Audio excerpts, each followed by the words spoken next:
Fat loss will always come down to calorie deficit. You could be training and doing cardio 15 times a day, but if you eat too much food for that, you're going to store fat. So you need to find a balance between how much work you're putting out and how many calories. They said that I should branch out. Here I am breaking through the ceiling.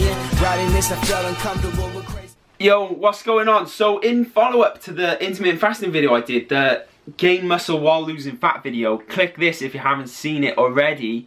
I thought I'd do kind of like a Q&A video because there were quite a few good questions regarding intermittent fasting. Q&As can go on quite long and I don't want this video to go on long, so let's see how short we can do it. Here we go. When I dieted for my show, I barely lost weight on the scales, but I clearly lost body fat, so I must have been gaining muscle to sort of even that out.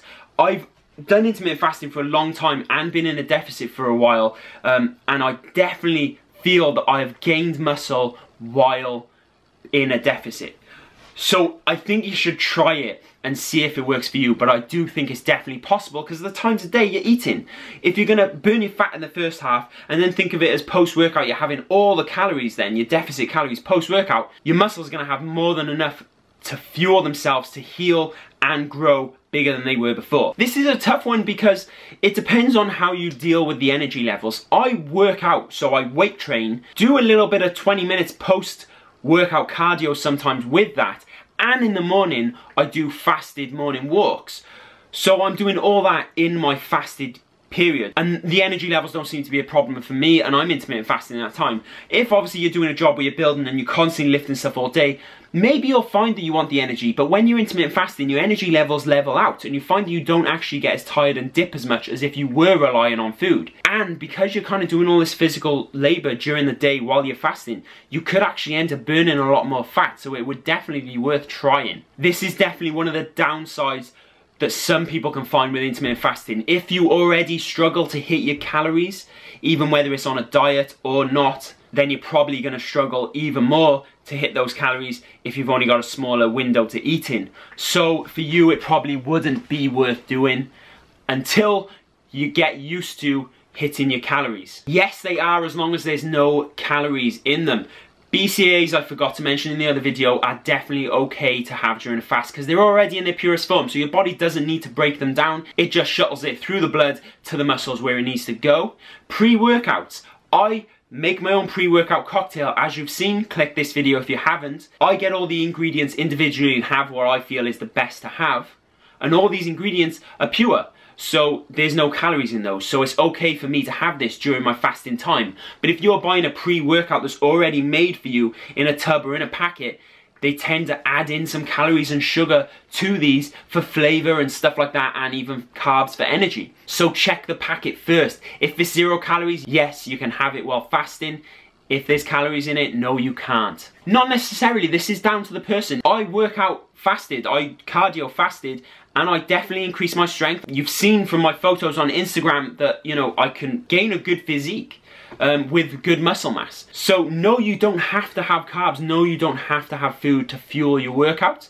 It all depends on how you function best. And I definitely feel like sometimes I function best when I have no food in my stomach and I work out then, because I find the carbs bring me down and cause my energy levels to drop quicker. If you feel you need carbs to work out, go for it, carry on, but don't think that you need them. Try it first, try it without them for like over a week, because then your body's gonna adjust and you'll know. But if after a week and a half, 10 days, you haven't adjusted, then maybe your body does need the carbs or the food. Again, not necessarily, because I find that I do increase strength. I'm always trying to up my weights, but if your program is really to keep hitting PRs and PBs all the time, then yes, you probably would be better fueled having some food before your workout. If you're trying to hit your new squat 1 rep max, your new deadlift 1 rep max, then yeah, food is probably gonna fuel you more to get through these workouts. But that doesn't mean you can't increase strength while intermittent fasting. Again, you just wanna try the different ways. Some people do feel they need to have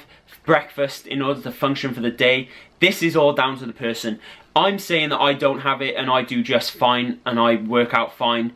If you feel you just like to have something in the morning because you just do, have it. And if you kind of want to try fasting, try having a protein-only breakfast where you can have just egg whites or something like that and then try fasting for the rest of the day. But the whole thing of you having to have breakfast every morning because your metabolism works better, it's just not true. Technically, if you're doing intermittent fasting or if you're doing if it fits your macros / flexible dieting, yes, you could kind of just have one meal a day.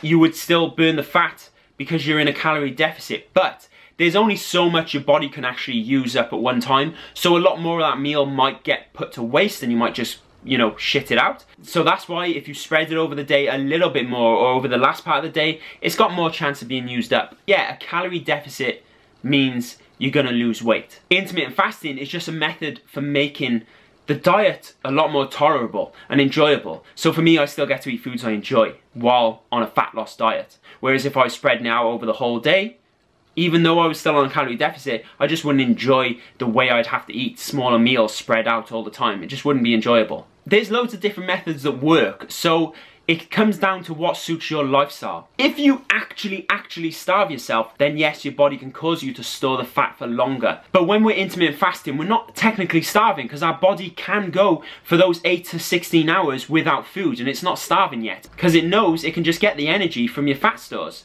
But if you keep fasting for even longer than that, like days at a time, then yeah, your body eventually is going to start thinking, we can't let this fat go yet because we might need it as energy. And then eventually, if you're starving for even longer, days and days, it will use that fat because you are starving, but you're also going to waste away muscle as well. But by intermittent fasting, we don't quite get to that starvation area. You just get to an area where your body's saying, hey, it's time for food. Why don't you eat now? But we just got to ignore that. I do it every day of the week, and I would only choose not to because something has come up and I would rather enjoy not fasting. So for instance, if family were having a barbecue, I don't want to sit through that while everyone eats good food. I'm not going to intermittent fast that day. I'm going to enjoy the food. But on a normal day-to-day basis, I'll just fast every day. And when I first started intermittent fasting, the first time I ever did it a couple of years ago, I did it for like 3 months in a row non-stop and it was absolutely fine and I got wicked results from it. So I hope that didn't go on too long. That's covered all the questions that came up. If you got any more, just drop them in the comments and this time I'll reply to you in the comments. Hope you enjoyed it. Another video coming real soon, probably in 2 days, something like that. Don't forget to give this video a thumbs up and I'll catch you soon.